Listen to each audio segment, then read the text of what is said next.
ஆடி மாசத்தினுடைய அதே கேட்டகரி இந்த சஃபர் மாசத்துக்கும், குறிப்பாக பெண்கள் சமூகத்துல நீங்க எவ்வளவு பெரிய ஆளா இருந்தாலும் சரி, ஜட்ஜ்மெண்ட் யாரு சொல்லுங்க? ஜட்ஜ்மெண்ட் யாரு? வீட்டுல இருக்கிறவங்க தானே. அந்த அம்மா ஒரே வார்த்தை, சஃபர் மாசத்துல செய்யக்கூடாது. ஆச்சா, பெரிய அஜரத்து சொல்லிட்டாங்களா, இருந்தாலும் பேசாம வந்துருவாரு.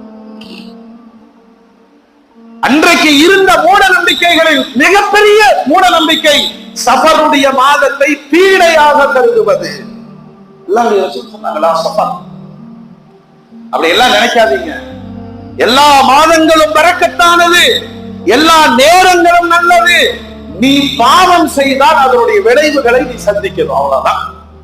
முடிஞ்சா அடுத்த பெருமானார் சொல்லுவாங்க, வலா தீரன், ஒரு மூமின் எந்த காலத்திலும் பறவைகள் சார்ந்த ஜோதிடங்களை நம்ப